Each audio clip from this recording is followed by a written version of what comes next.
तेरा शुक्रिया है, दिया कुछ नहीं है, शर्मसार हूँ मैं, तेरी रहमतों के तलबगार हूँ मैं।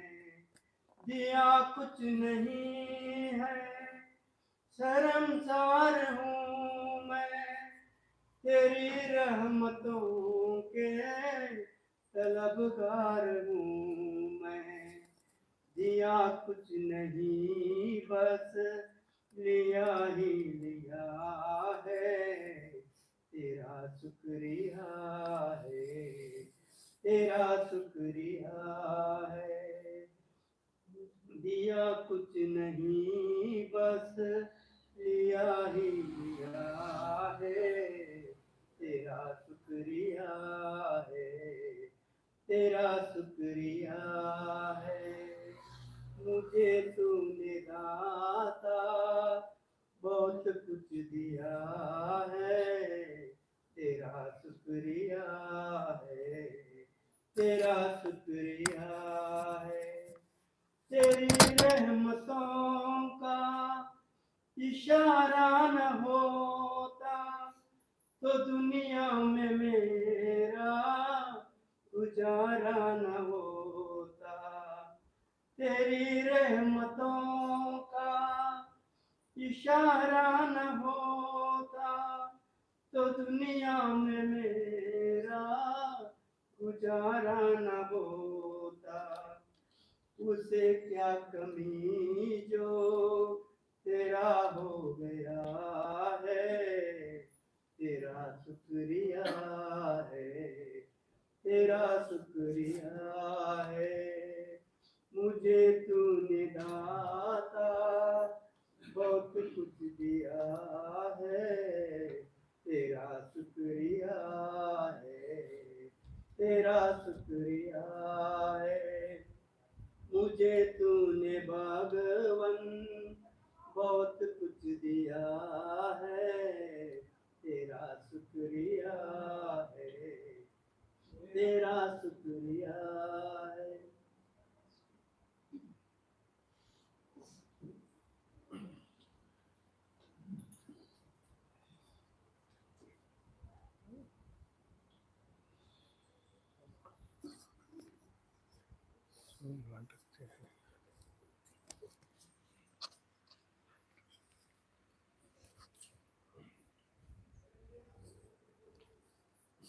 एम्पलीफायर ऑन करायला पाहिजे.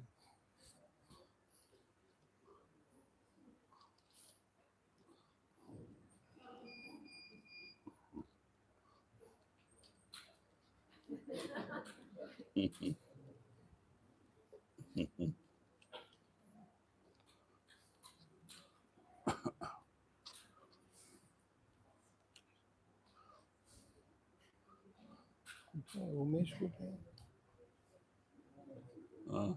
Yeah, that amplifier has to be switched on. Amplifier is off. कोई है नहीं. आवाज आवाज आता है.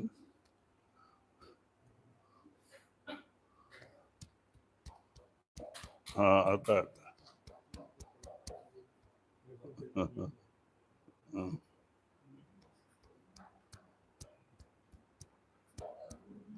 थोड़ा ठीक है ना. ठीक.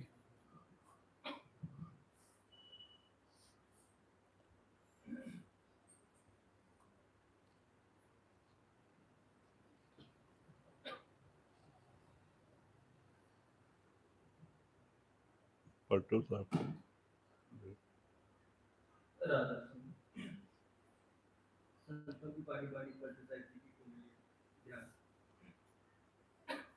कमट दृष्टि जो लावई सो जानी Parman.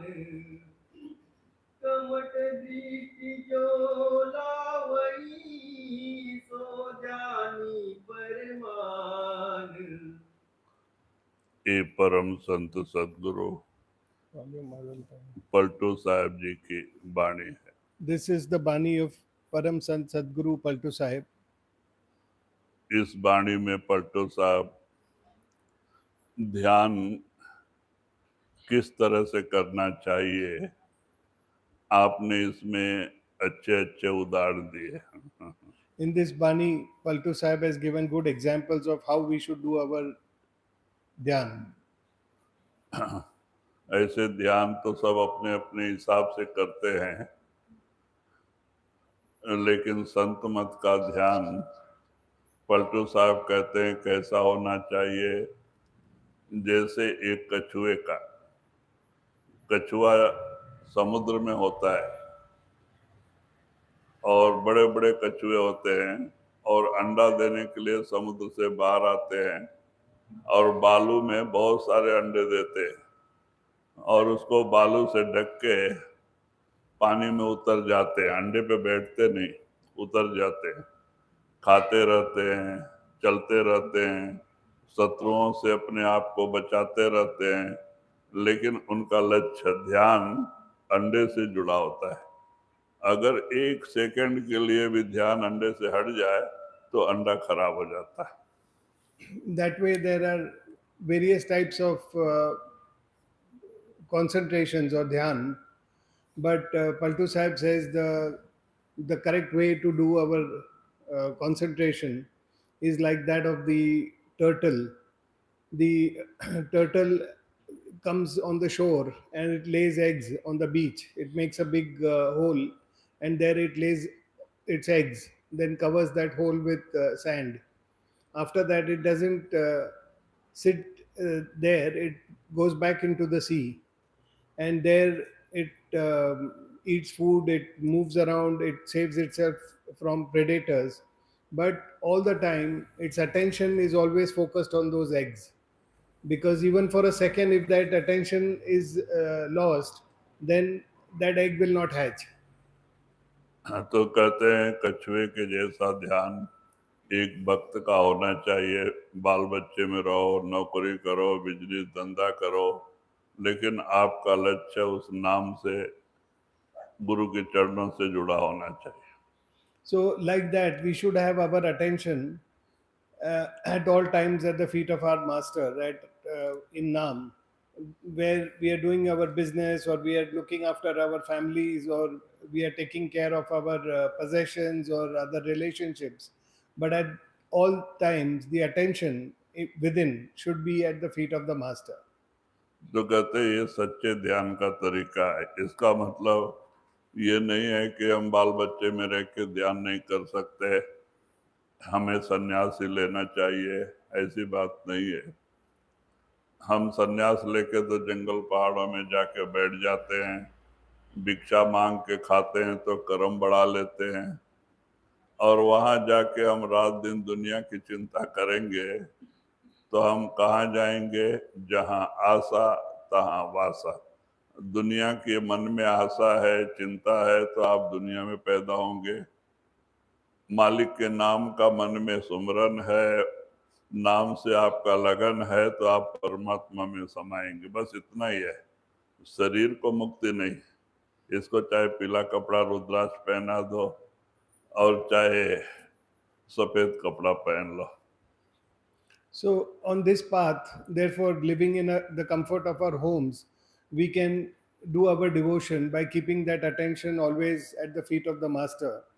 This path does not require us to go outside in the hills and in the jungles or do some kind of austerities or difficult penances outside and leave the comfort of our homes. Because when we go out, what happens is we again have to face the same hunger, we have to face the same need for shelter. So all those needs still continue, and we have left the comfort of our homes. And then these kind of desires are filled outside. So if we go out to do all this and try to manifest God Almighty outside by leaving the comfort of our homes, then those desires which will be compelling us for food and for shelter will drive us back into this world. Whereas if we have the desires, even though we are sitting at home, but the desire is to manifest God Almighty, to manifest our Master, then that will take us to our Master, that will take us to God Almighty. तो कहते हैं जैसे कछुआ खाता भी है, चलते भी जाता है, शत्रु से अपनी रक्षा भी करता है, लेकिन लक्ष्य अंडे से जुड़ा है। एक सेकंड के लिए भी अंडा से उसका लक्ष्य दूर नहीं होता। तो कहते हैं कि ये गुरुमुखों की ये है कि वो कुछ भी काम करें, खाना खाए, नौकरी करें, बिजनेस करें, खेती करें, उनका लक्ष्य नाम से जुड़ा होना चाहिए। So, like that turtle, the attention of which is always on the eggs, whether it is hunting, whether it is defending itself from a predator, or whether it is eating or swimming, its attention is at all times on those eggs. Like that, we should also have the true sign of a gurumukh is that his attention also is always on the master, whether he is doing business, whether he is doing a job, or whether he is farming or looking after his family. His attention is always at the feet of the master. क्योंकि हम लोगों ने सत्संग सुना है, गुरु का समागम किया है, हम बार बार सत्संग सुनने से हमें सच्चाई का पता लगा है कि दुनिया झूठी है। हमारा जो संबंध 4 दिन का है और एक दिन ये संबंध टूट जाएगा। इसीलिए अपने आत्मा के उद्धार के लिए ये ध्यान जो दुनिया से हटा के नाम से जोड़ देना, या तो गुरु के चरणों जोड़ देना और दुनिया में रहना। When we listen to the satsangs time and again given by the masters, we come to know of the reality. And the reality is that this world is not true. And everything that we have, the possessions or the relationships, everything that we go through in this life is not permanent. It is only there for a few days according to our fate deeds. And eventually we have to leave it behind. So while we are going about all our duties and going about all our relationships, the path suggests that we should have the attention at the master, so we can go about doing all our duties and being mindful of that reality of God Almighty and of Sadguru within. कहते हैं दुनियादार इसके विपरीत चलते हैं और रात दिन दुनिया से प्रेम प्यार लगा के रखते हैं, उसी की टेंशन चिंता में रात दिन रहते हैं, क्योंकि दुनिया को सच माना है, संबंध को सच माना है। जब उनको और इन्हीं सब चीजों से वो प्रेम प्यार किए होते हैं, जिससे प्रेम है वो चीज छोड़ के जाने के समय उन्हें बड़ा दुख होता है। When we forget that reality and we get ourselves entangled in this world, and we are constantly outwardly pulled in these possessions, these desires, relationships, then at the time of death, this causes a lot of pain because we have a lot of remorse for leaving all these things behind. तो कहते हैं सिकंदर बादशाह विश्व विजय का स्वप्न देखता था और यूनान से एक अच्छी मिलिट्री तैयार करके, यहाँ तक कि टैंक नया नया बनाया था, उस जमाने में टैंक भी लेके आया था। और यही कहते हैं कि पाकिस्तान के रास्ते से हिंदुस्तान के अंदर प्रवेश किया। Alexander the Great, he also wanted to conquer the entire world, and he had built a huge army from Europe, and he had come and marched across several countries, and he had also in those days developed a tank, and he had come and came into India through the route of Pakistan. तो कहते हैं India में ये छोटे छोटे राजे थे। राजा पुरु का राज्य था और भारत को सोने की चिड़िया कहते थे, दूध की नदी बहती थी, लेकिन ये राजा लोगों का आपसी प्रेम प्यार नहीं था, एक से एक विरोधी था। उसका उसने फायदा उठाया, एक से दोस्ती करना और उसको साथ में लेके उसके विरोधी के ऊपर हमला करना, और ऐसा करके उसने सारा इंडिया अपने स्वाधीन कर लिया। So when he entered India, India was a golden bird, and it was a very prosperous country. and there were several kingdoms, several small kingdoms that comprised India, and there were rivers of milk, so to speak, and gold was easily available, and the kingdoms were all very rich and flourishing. So the only problem was that there was a lot of infighting between the kingdoms, which was taken advantage of by Alexander. So he would befriend one kingdom and then attack the other, and that way he had uh, conquered most of the kingdoms in India. वो तो राज्य के लिए नहीं आया था, सामान के लिए आया था। जब सारा राज्य उसके हिंदुस्तान उसके कब्जे में हो गया, तो यहाँ से जो कीमती चीजें थी जिस जिस राज्य में, वो कीमती चीजें सब उसने जमा किया, जैसे हीरे जवाहरात माणिक और सोना चांदी। जो कीमती चीजें थी सब जमा करके उनका उनका राज्य उनको देके वो सामान लेके चला। So he had, of course, come to gather all the wealth here, and he gathered all the various valuables and the gems and jewelry, and uh, he collected all of that, and he gave back those kingdoms to the respective kings or to his allies, and he gathered all the wealth and was taking it back. तो कहते हैं कि जब वो हिंदुस्तान में जो है कि घूम रहा था, उस समय उन्होंने बनारस में एक शास्त्र वाले पंडित से विचार किया था, हाथ दिखाया था कि देखो हमारी उम्र कितनी है, हम कितना बरस जिंदा रहेंगे। तो उसने देखा इसकी उम्र बहुत कम है, और अभी भी जो इस इंडिया भारत में आया उस समय उसकी 35-36 साल की छोटी उम्र थी। तो देखा इसकी उम्र बहुत कम है, अगर कह दें कि अब थोड़े ही दिन में मरेगा तो ये बादशाह जो है प्राण शिक्षा देगा। तो उन्होंने एक आइडिया से बताया कि जब सोने का आसमान और चांदी की जमीन होगी तब आप मरेंगे।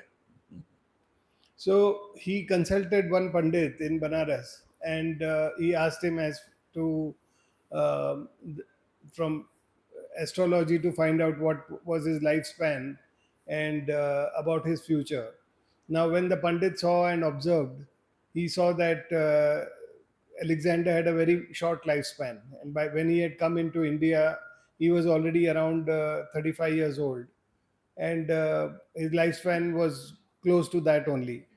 Now the Pandit felt that if he tells him, then he may behead him for telling that. So he told it in a different way. He said that when the sky will be gold, and when the earth will be silver, that is, you have silver below and gold above, then only you will die. Only at that time.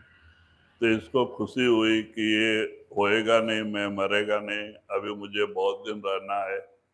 और वहां से चला तो गया, लेकिन जब सामान लेके जाने के समय ये यही राजस्थान बीकानेर जो रडार प्रदेश है, वो बीकानेर प्रांत से ही जा रहा था, जहाँ बालू ही बालू है।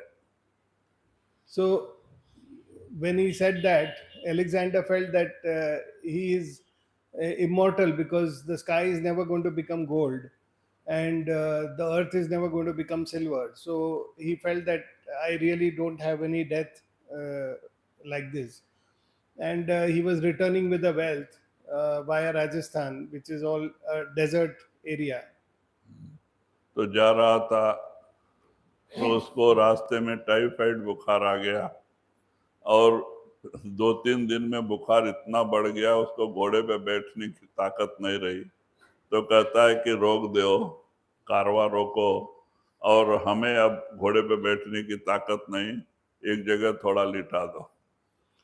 So he, on the way back, he got typhoid, and over 2 or 3 days of the fever, he became very weak and he could not ride his horse. So he stopped the caravan and all his army and told them that we you set up the camp because I cannot continue like this. तो बाद में सब मंत्री और सेनापतियों ने क्या किया, रोक दिया और बादशाह लिटाने के लिए सब लेवल किया, सब बालू ही बालू थे। तो उसको चांदी की जितने परत थी, चांदी थे, वो सब नीचे बिछाए गए और उसके ऊपर उनका बेड लगा के इनको लिटाया गया। और जो घोड़े के ऊपर छतरी बंधी थी, वो छतरी सोने की थी। तो उन्होंने वो लकड़ी गाड़ के बालू में और वो छतरी पे उनके मुंह पे छाया किया। और जो उनके साथ 4-5 यूनानी वैद्य थे और उनको बुलाया और अपना नाड़ी का परीक्षा दिया कि देखो क्यों मेरा बुखार बढ़ रहा है। तो उन्होंने देखा और कहते हैं कि महाराज अब कुछ ही श्वास बाकी है, अब कुछ नहीं किया जा सकता। तब तो इसको बड़ा झटका लगा, क्योंकि जो सिकंदर को अपनी माँ से बहुत लगाव था। वो कहता अच्छा माँ को बात करने तक अगर आप चारों में से कोई भी हमारा जान जिंदा रखे तो हम उसको आधा राजपाट दे के चले जाएंगे। So when they stopped, they saw around to make shelter for him. So the ground there was all sand. So they covered that with all the silverware which they had collected from all these battles, and they laid all that silverware on the ground so that it would be even. And they placed his bed on that silverware, and to cover him so that he is protected from the sunlight, the the umbrella he had on his horse, that was made of gold, and they used that, and they arranged for him to sleep in the shadow of that umbrella. So when he was lying there, he summoned the doctors from his camp, and about 4 doctors came, and they all inspected and they checked him. And when they saw his pulse, they told him that your life is almost coming to an end. So there is nothing much we can do. So he used to love his mother a lot, and he felt that he would like to go and at least talk to his mother. So he told them that you do anything, you give me any medication or keep me alive till I am able to go back home and at least have a word with my mother. If you do that, then I will give you half my kingdom. तो वैद्य लोग कहते हैं कि महाराज आधा राज्य नहीं, आप पूरा राज्य दो, तो भी हम एक श्वास बढ़ा नहीं सकते, वो हमारे हाथ में नहीं है। So the doctors told him that even if you give us the full kingdom, it is not in our hands to increase the breaths that you can take. तब तो उसको बड़ा झटका लगा, ऊपर देखता है तो सोना ही सोना नजर आ रहा है, नीचे देखे तो चांदी।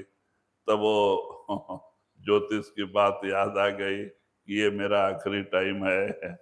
तो कहता अच्छा ठीक है, मैं जो लेके जा रहा हूँ सामान लूट के, ये सामान मुझे माने आखिरी टाइम देखना है, कहीं ऊपर बिठा के दिखाओ। So they said that we cannot increase the breaths even if you give us the full kingdom. Then he realized, and when he looked up, he saw that indeed the sky for him was gold because of that gold umbrella.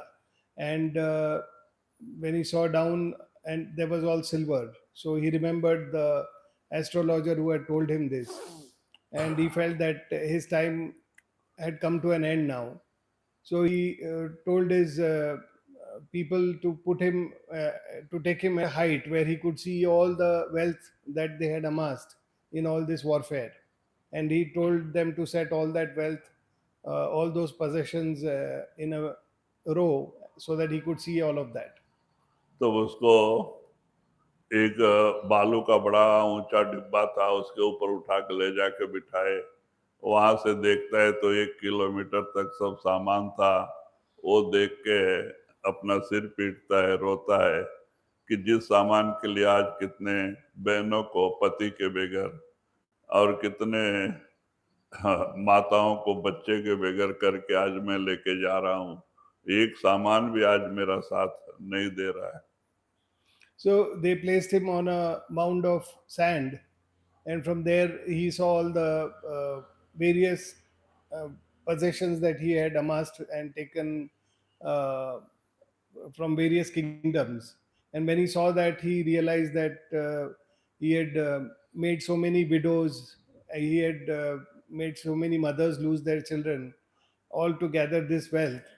And now this nothing from this wealth was going to be able to help him continue his life or get an additional breath. तो बाद में मंत्रियों को बुला के कहता है कि देखो मेरा समाधि बनाने के समय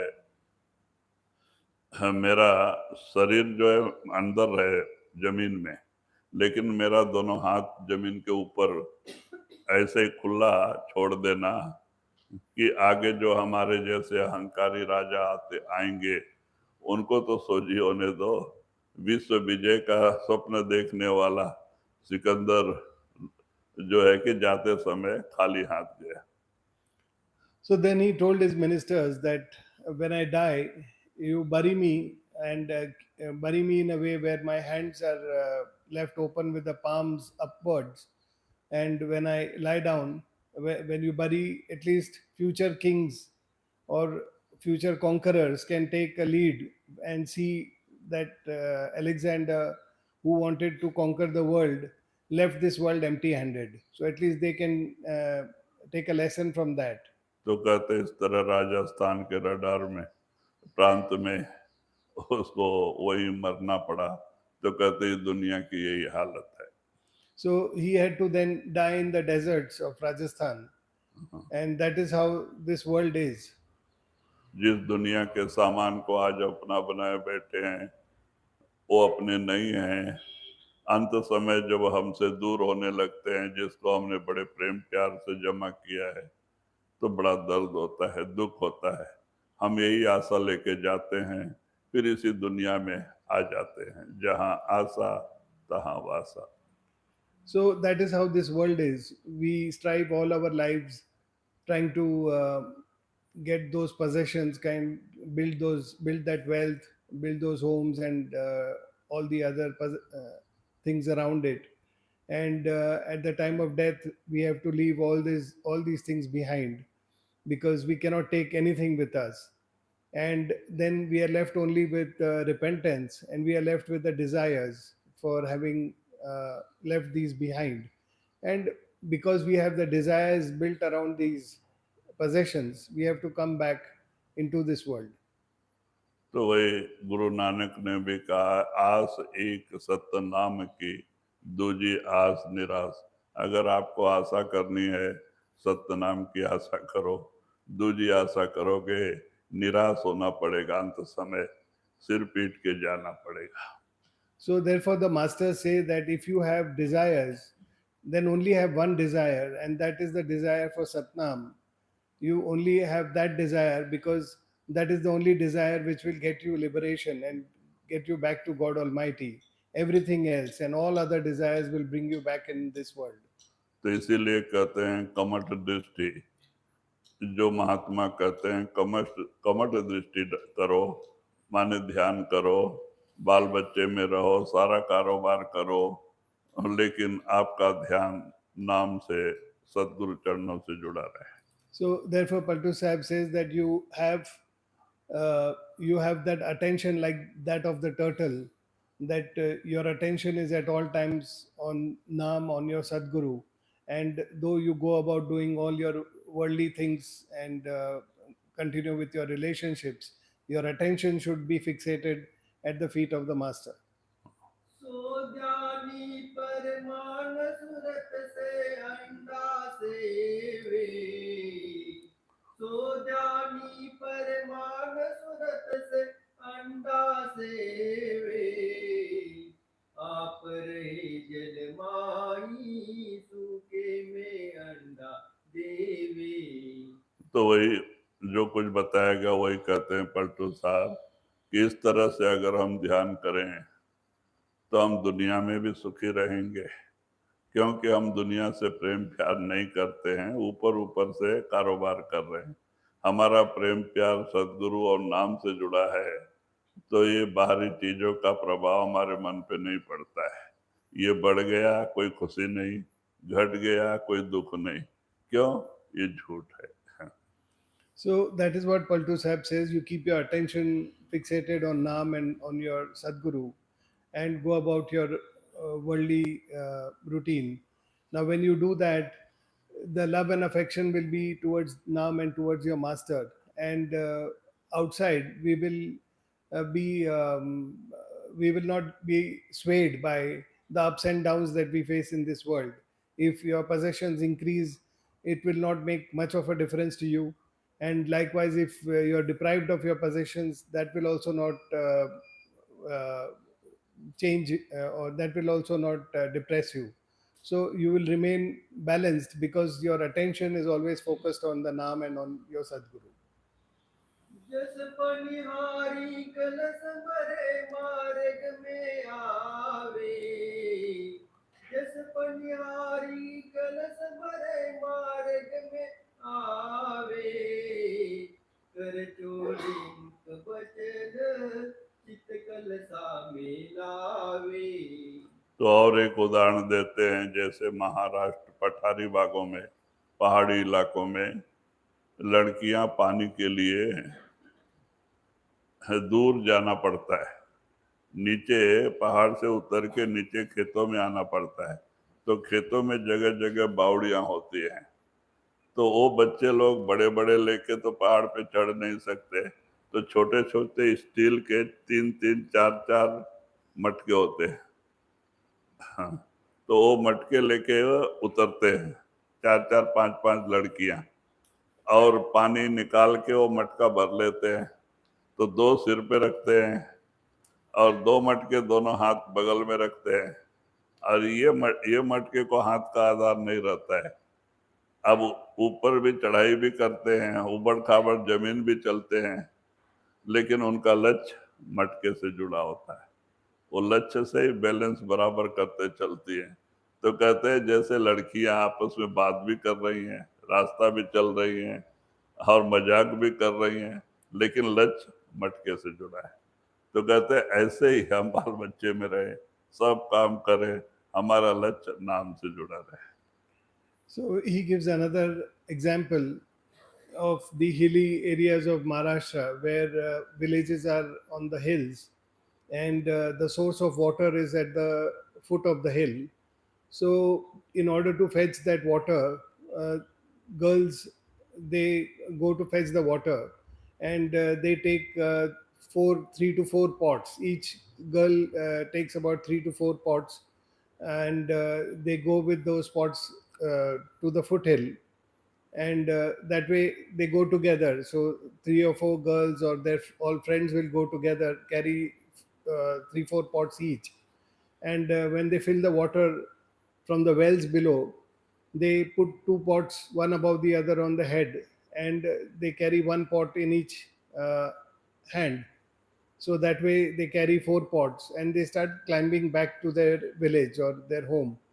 And when they are climbing, the 2 pots they have in the hand is held by the hands, but the 2 pots on the head are only kept there by balance, and that balance is maintained by them by paying attention to the balance of those 2 pots.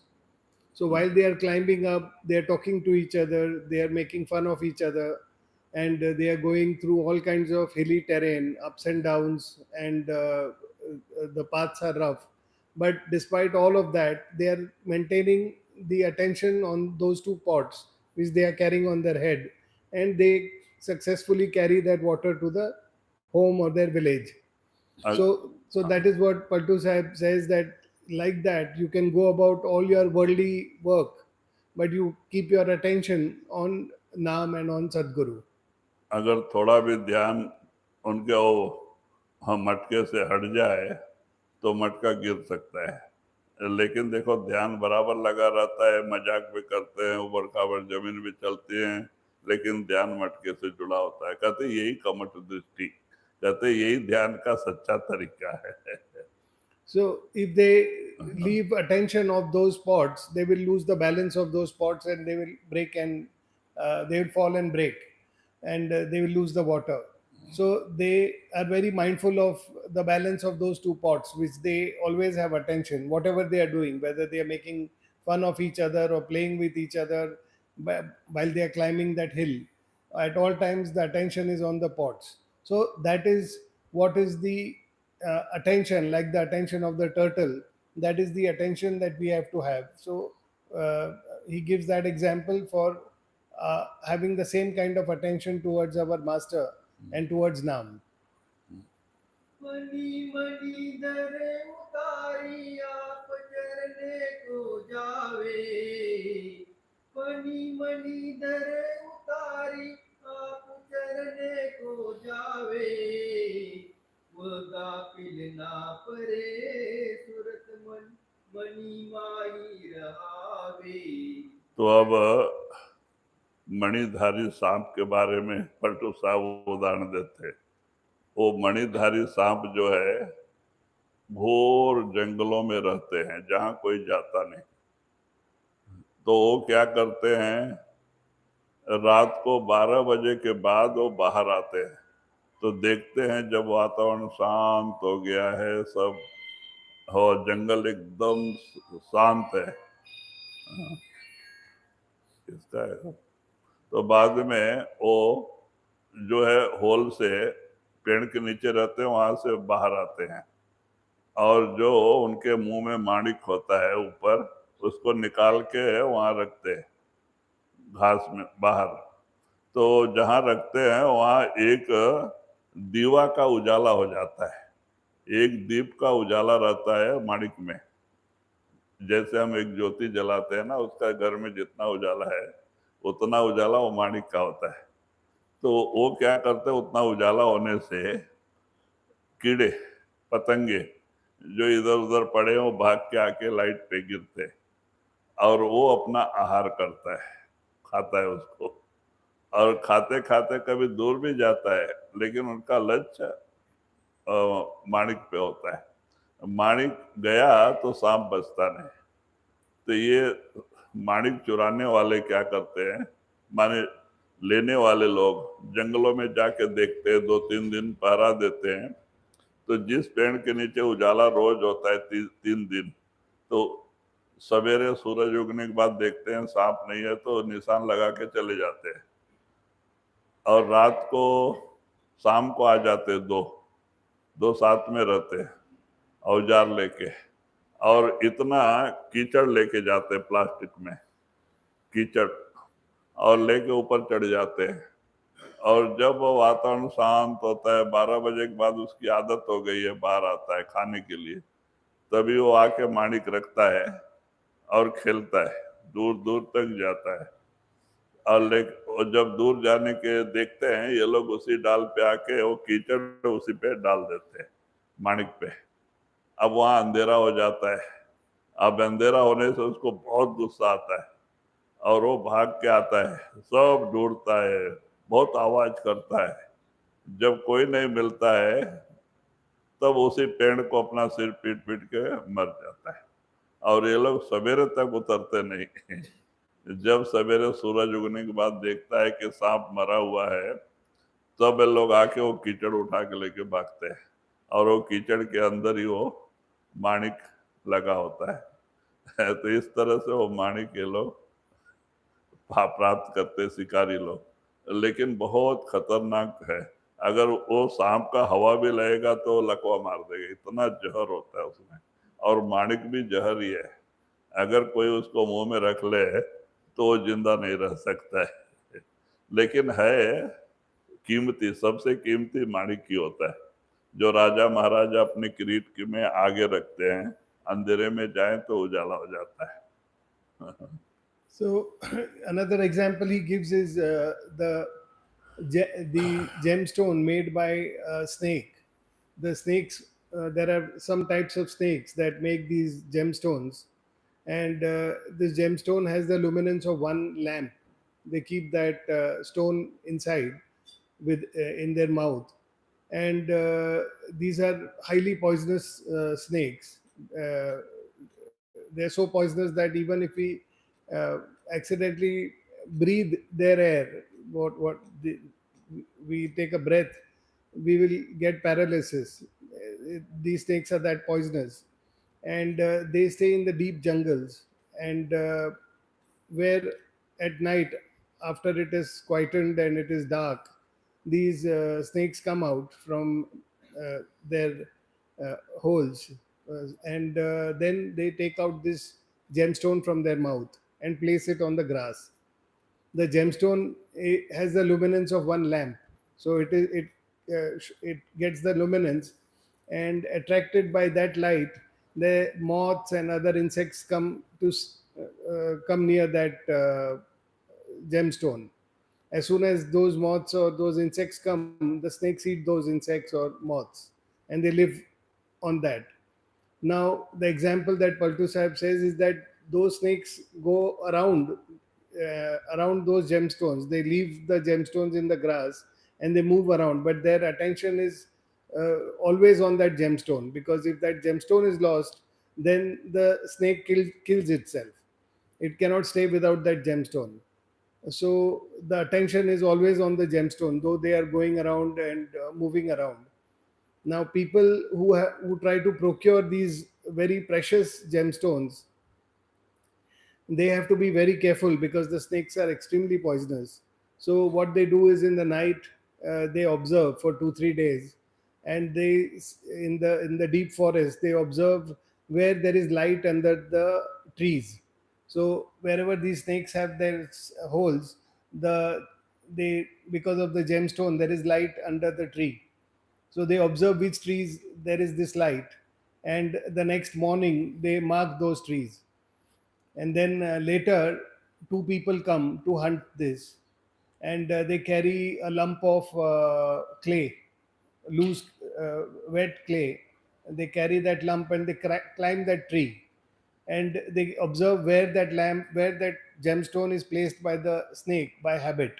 So they climb on a branch above that place where that gemstone is generally placed, and they just lay still on the branch. So in the night, when the snakes come out and they take out those gemstones, the people who have come to take it, they aim and place that clay and drop the clay on top of that gemstone. So as soon as that clay falls on the gemstone, there is no further light, and then the snake uh, is gets very angry, and it keeps searching, makes a lot of noise, and finally it bangs its head against the tree and it kills itself. So these people don't get down from the tree till morning, till they make sure that the snake is dead, and only then they climb down and they collect that clay, and stuck in that clay is that gemstone. So that's how they procure those gemstones from these snakes. तो कहते हैं कि इस तरह से कीड़ा और सांप कीड़े को खाता है, दूर भी जाता है लेकिन ध्यान उसी से जुड़ा होता है। तो कहते हैं यही कमठ दृष्टि है। तो कहते हैं इस तरह का ध्यान ही सच्चा ध्यान है कि हम सारा कारोबार भी करें, अपना नौकरी धंधा बिजनेस जो भी कुछ है, कुटुंब परिवार का पालन सब करें, लेकिन हमारा ध्यान नाम से जुड़ा रहे। In olden times, kings used to place these gemstones in their crowns because that would give them light. So it was the most precious gemstone was kept in their crown. So that is what Paltu Sahib says, that this is the attention, like that of the turtle. The snake goes, catches insects, it moves around that stone, but at all times its attention is always on that stone. और इसी को संत मत में भक्ति का रास्ता कहते हैं, क्योंकि हम सब काम करते हैं लेकिन हमारा ध्यान अपने इष्ट परमात्मा के नाम से जुड़ा है। यही सच्ची भक्ति है। तो कहते हैं आप जंगल में रहो या घर में रहो, ये दूरी कोई दूरी नहीं। So this attention which that turtle has, or that snake has for the stone, that attention is what masters call as devotion. That devotion is our attention towards our Sadguru, towards Nam at all times. So whatever we are doing and whatever be the compulsions for our physical work or other things, the mind is always attuned and attentive to Sadguru and Nam. अभी तो हमें जबरदस्ती सुमरन करना पड़ता है, हम जबान से सुमरन करते हैं तो हमें कान इधर उधर ख्याल जाता है, लेकिन जबान से करते करते करते इतना करना जबरदस्ती, मन को सुमरन से जोड़ते रहना, फिर एक दिन मन ही सुमरन का रूप हो जाता है और वो सुमरन मन में चलने लगता है, और जब मन में चलने लगेगा तो काम बन गया। आप बात भी करते रहो, मन सुमरन से जुड़ा रहता है, आप काम करते रहो, मन सुमरन से जुड़ा रहता है, एक सेकंड भी मन सुमरन से दूर नहीं होता है। लेकिन इसको बहुत लंबा सफड़ा सुमरन कर करके हमारा मन निर्मल होता है, मन निर्मल होने के बाद नाम से जुड़ता है तो फिर हमें कोई चिंता नहीं। तो कहते हैं मेरा साईं मुझको बजे मैं पाऊं विश्राम, मेरा परमात्मा मुझे सुमरन करता है, मैं विश्राम पाता। So, in the same way, we have to do, we have to perfect our Simran. Initially, we do Simran with our mouth, with our tongue. But when we do that, we still listen to everything from the ears, and all our other senses are still working. So, all the attention is not there, and we repeat the names by our tongue. But gradually, as we keep progressing on that repetition of the Simran, the mind, as it also becomes purer, starts repeating the words, repeating the names on its own. And then the mind starts doing the Simran. So once the mind starts doing the Simran, then at all times it is engaged in that Simran. Whether you're talking to somebody or you're working or you're doing any other thing, the mind is constantly engaged in Simran. So then with that the mind becomes purer and it eventually gets connected with the holy sound current. So the masters say that that is the state I am in, where you are making me do the Simran. I'm going about and I'm resting, but you are doing the Simran for me. So that is the state in which we should perfect our Simran. Paltu सब कारज करे सुरत रहे अलगाल, पलटू सब कारज करे सुरत रहे अलगाल, कमट दृष्टि जो लावई सो ध्यानी परमाल। तो वही पलटू साहब कहते हैं, पलटू सब कार्य करे, आप सब काम करो, सुरत रहे अलगान, आपका ध्यान बस सुमरन से जुड़ा रहे, नाम से जुड़ा रहे, आप सब काम करते रहो। तो यही सच्ची भक्ति है, इसमें आडंबर नहीं, दिखावट नहीं। नहीं तो बाहरे जो पीला कपड़ा रुद्राक्ष पहनते वो सब दिखावटी है, वो खाली लोगों को दिखाने के लिए साधु बन जाते हैं, लेकिन उनके अंदर सारी कमियां होती हैं। वो धन, इज्जत, मान बढ़ाई के लिए कुछ भी करने के लिए तैयार होते हैं। हमने देखा हरिद्वार में, हम कर्नाटका से एक बस लेके गए थे कर्नाटका से वैनोस्कोटी से एक बस किया था हम लोग, क्यों कर्नाटका वाले उस एरिया में कहाँ जाते हैं, तो हम बस लेके गए, हमारा सीट फ्री था और 15 दिन का टूर था जिसमें ऋषिकेश, हरिद्वार सब था, ब्यास आश्रम, आगरा सब दिखा के लेके आने का था। उसमें पूरा उत्तर भारत का टूर था वो 15 दिन का, उसमें खाना पीना सब बस वाले का। बहुत अच्छा मैनेजमेंट है, वो लोग उड़पी ब्राह्मण थे, बहुत अच्छा खाना वाना बना के देते थे, रोकते थे, लेकिन व्यवस्था बड़ी अच्छी थी। हम भी 15 दिन गए थे, तो हम लोगों ने जैसे ऋषिकेश से हरिद्वार आए तो हरिद्वार में गंगा स्नान के लिए बस खड़ा किया तो हम लोग 9:30-10 बजे पहुंचे, नहाने का टाइम तो बाद में देखते हैं तो ये नागा लोग कुछ होते हैं ना, वो सिर नीचे, उतना गर्मी में भी सिर नीचे पैर ऊपर करके जगह खड़े थे, और बगल में उनका टेंट लगा होता है, तंबू, उसी में रहते हैं। ये क्या करते हैं कि लोग जाने वाले, इनको एक एक घंटे का अच्छा प्रैक्टिस होता है ऐसे ही खड़ा रहना धूप में। तो लोग जाने के समय 8 आने रुपए, जो 2 रुपए ऐसा फेंकते जाते हैं ना, तो वो क्या करते हैं, 1 घंटा ऐसा खड़ा रहते हैं। फिर दूसरा आता है निकल के, वो तंबू में से आता है, वो खड़ा होता है, ये सब पैसा बिन के लेके जाता है, अंदर बैठता है। हम लोग नहाने के समय हम वही देख रहे थे, और अंदर से वो धुआं बंद ही नहीं होता है, वो गांजे का।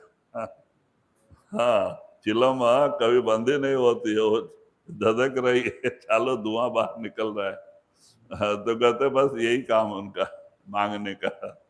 तो कहते ये भेषधारी, इसमें आडंबर है, दिखावत है।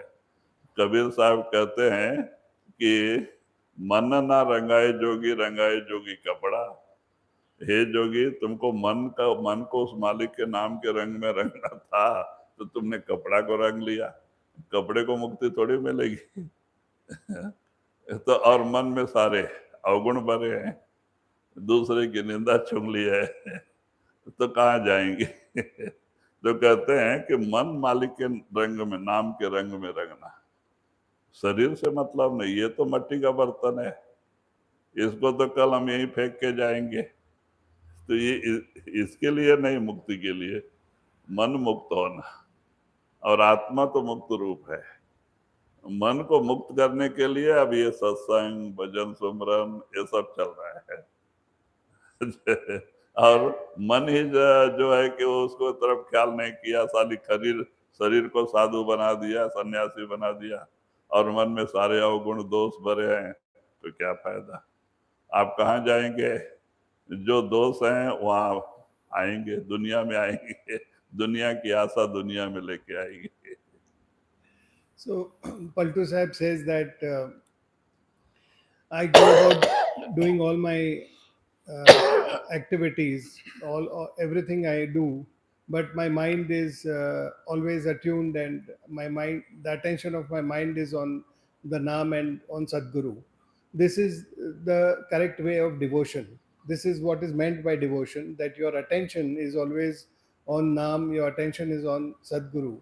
There is no outward ritual, or there is no show, or there is no clothing, or no outside attire, nothing of that sort. It is entirely the attention of the mind that is to be focused on the Sadguru, that is to be focused on the Naam. I mean, outside there are so many people who try to show outwardly that they are godmen. They wear saffron clothes and they have different kinds of attires, but all that is all only an outward show. I I, I can tell you from my experience. We had hired a bus from Karnataka, and we had gone for a tour of the northern parts of India, and that included going to several pilgrimages and religious places, including Bias and all the other places also. So I had one seat in that, and the bus had people had arranged for everything. So food, shelter, stay, travel, everything was arranged by the management of the bus. All bus wale. And then we went, and I saw and observed that when we went to Haridwar, there these Nagas, that's the kind of Sadhu. people who they have all these ashes spread on their body, and they outwardly they put all the ashes and everything. And one person has a practice of standing upside down with the head inside the ground, and they have a practice of standing there like for half an hour, and they just remain like that. So which is quite uh, quite inspiring for someone who watches them. So I had gone there, and on the banks of the river, we were all having a bath, and I was observing what these people are doing. So there is a tent nearby where the other people from other Nagas sit. So one person stands like this upside down, and people who are passing by, they throw, they offer donations, they offer alms, they give a rupee, 2 rupees, like that. They drop the monies there. And after about an hour or so, this person goes inside the tent, and another person comes and replaces him by standing upside down. And inside the tent, the smoke that comes out from the tent for people who are smoking inside was just unending. People would smoke that chillum inside, which was like the ganja or heroin. Yeah, people would smoke that continuously. So the whole tent was, all smoke was continuously coming out from the tent, and this was their entire exercise throughout the day. So like that, all these things outside, when we people try to mislead and they try to do all this by only an outward attire, they are not cleansing the mind, because they are only trying to put all this on the body. The whole thing is that when we do devotion, it is meant for the mind, it is not meant for the body, and it is not meant for the soul, because the soul is anyways pure, and the body is an earthen vessel, and we have to leave that behind here. So it is only the mind that has to be cleansed, because only the mind is the hurdle for the soul to get free. So all of this devotion that we speak of is entirely focused on the mind. And if we leave that and we just keep doing outward rituals and everything else, and we give the punishment to the body, the mind will still remain preoccupied in all its possessions and all the desires for the world. And they have the same kind of desires like anyone else who has for the world. So the mind remains where it is, the body gets punished, and the soul is not freed. So that is where we have to be mindful and focus the cleansing of the mind as opposed to the body that generally is done outside. महाराज एक छोटा सा उदाहरण दिया करते थे। एक बुड्ढी थी, अब बुड्ढी उसको शौक था, एक बंदर और एक बकरा पाला था बुड्ढी। तो वो अकेली रहती थी, उसको टाइम पास नहीं, तो ये दो रखे थे। तो बीच में दरवाजा था, इधर एक खिड़की इधर एक खिड़की उसके घर में। तो एक तरफ बंदर को बांधती थी अंदर और एक तरफ बकरे को। तो एक दिन ऐसा ही संक्रांति, हमारे दक्षिण प्रांत में संक्रांत बोला तो एक बड़ा त्योहार होता है। तो बुढ़ी बोले अच्छा कल संक्रांत है, जैसे अपने यहाँ जनवरी में 14 जनवरी को उत्तर भारत में अच्छा मनाते हैं, तो वैसे इधर संक्रांत। तो कल संक्रांत है और कल थोड़ा अच्छा मीठा उठा बना के खाएंगे बोल के बुढ़ी सब सामान लाई थी, कल के लिए ला के रखी थी। और जब खाना रात को 3 बजे उठ के बेचारी रात से बनाना चालू किया, और सब पूरी भाजी खीरो सब बना के रखा, अब उसमें से बास आ रहा था। तो बुढ़ी को ख्याल आया कि इतना सब बनाया है, दही नहीं रहे तो क्या काम का, पूरी के साथ दही रहे तो अच्छा है। अब दही लाने के लिए दुकान में जाना है। तो बुढ़ी ने क्या किया, एक तरफ खिड़की में बंदर को बांध दिया, एक तरफ बकरे को बांध दिया अंदर साइड में, और बाहर से ताला लगा के चली गई, खिड़की खुले थे। तो जो सामने घर वाली को अच्छा दिख रहा था, वहां से इसके घर में क्या हो रहा है वो दिखता है खिड़की से। तो एक बाई देख रही थी, ये गई ना, तो ये बंदर क्या किया, बास आ रहा था ना पूरी का खीर का, सब इधर उधर उछल के उसने अपना सरपणी निकाला और निकाल के गया, और जल्दी जल्दी खोल के जितना चाहे उतना जल्दी जल्दी खाया। खा लिया, जब बंदर का पेट कितना जब खा लिया उसका पेट भर गया। अभी बेचारी 2 टाइम के लिए तो बनाई थी बुढ़ी अब खा लिया तो बाद में क्या किया, वो बकरे का रस्सी छोड़ दिया, उसको छोड़ दिया और अपने गले में वो सरपणी कैसा कैसा भी डाल के उछल के खिड़की पे बैठ गया। अब वो माई सब देख रही थी। हाँ, वो बुढ़ी आई तो जो कुछ बचा था वो सब बकरा खा गया, और बर्तन इधर उधर सब फैला हुआ था, सारा रूम में बर्तन ही बर्तन। जब बुढ़ी आई दही लेके देखते अरे ये क्या सब सत्यानाश किया बकरे ने। मैं इतना रात भर जाग के बनाई थी कि आज त्योहार है, अच्छा खाएंगे पेट भर, और ये बकरे ने सब सत्यानाश कर दिया।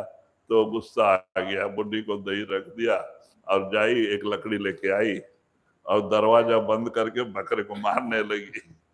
अब मैं करे भागे बेचारा और वो बंदर ऊपर बैठ के हंस रहा है मार बकरे को पड़ रही और वो हंस रहा है। तो बाद में वो माई भाग के आई, क्योंकि इतना हल्ला देख के वो भाग के आई। अरे माई माता जी ये क्या कर रही है, क्या कर रही?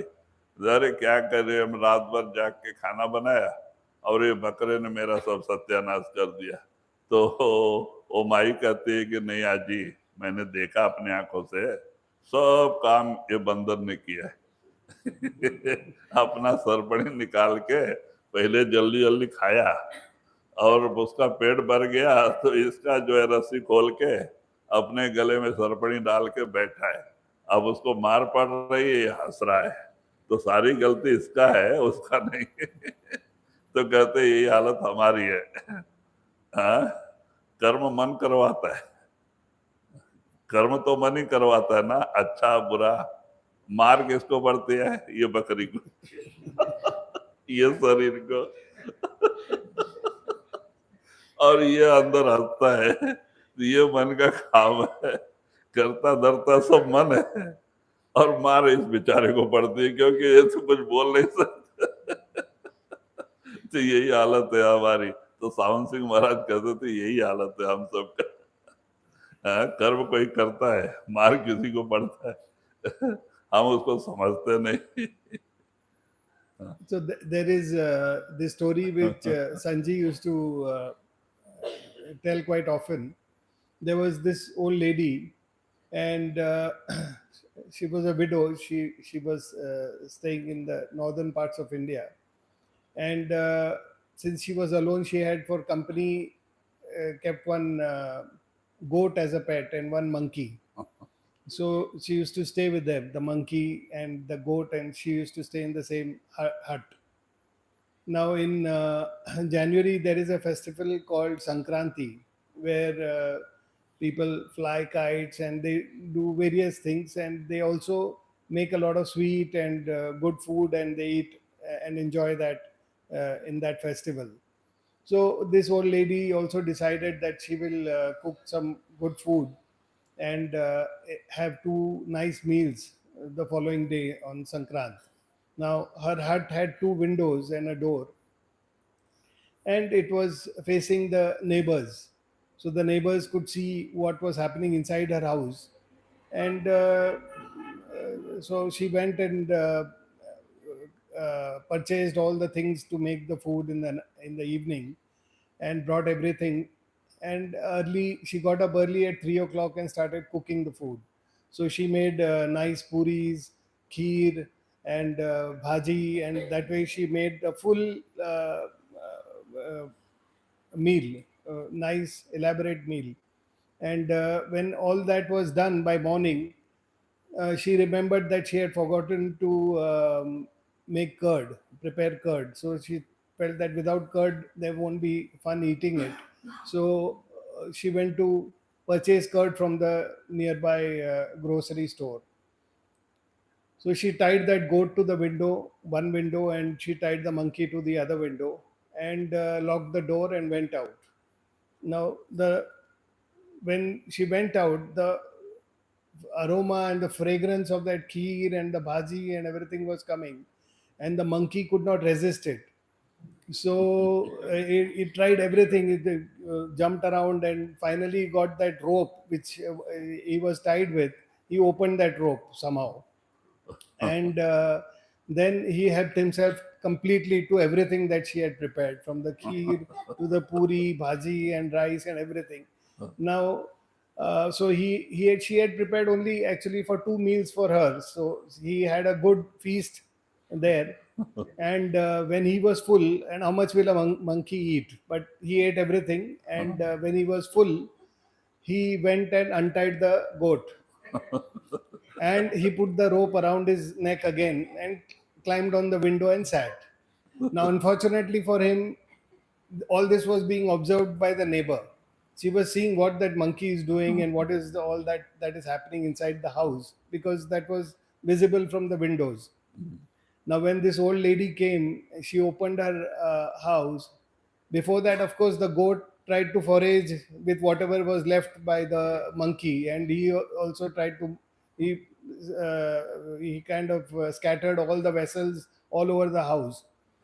And when the old lady came, she opened the door. She was aghast to see all the utensils everywhere, food eaten, and she saw that the goat is free. So it is the goat that had done everything. So she said, "Now I have my whole night's work has got wasted. Now I'll teach this goat a lesson."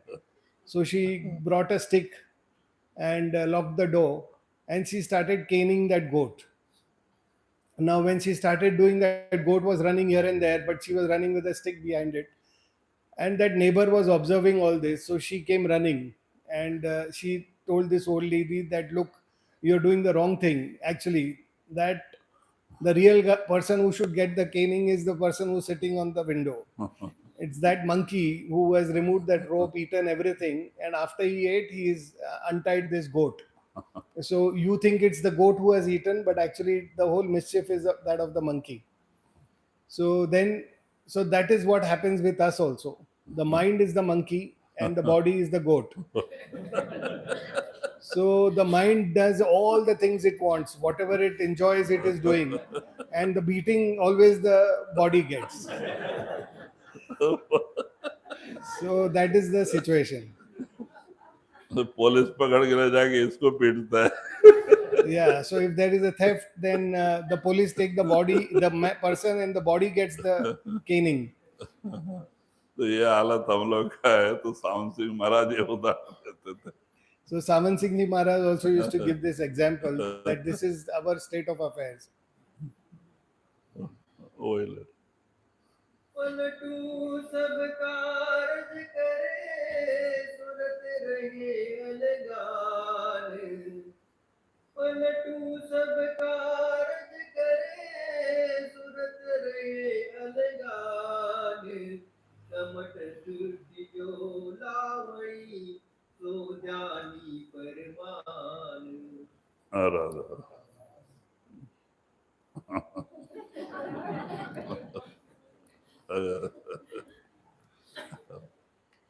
कल का programme. Tomorrow's program will be slightly different. Tomorrow is the Bhandara. So morning meditation will be only for 1 hour, and starting from 7 to 8 o'clock. After that, at 8:30, after the meditation, there will be light snacks in the langar. And 9:30 को रखा है. and 9:30, the Bhandara Satsang will start. And 9:30, after the Bhandara Satsang, the Bhandara Langar will be served, following which we will have darshan of Babaji. And that will, with that, it will be the end of this program.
Sandy, jubilosos te esperamos.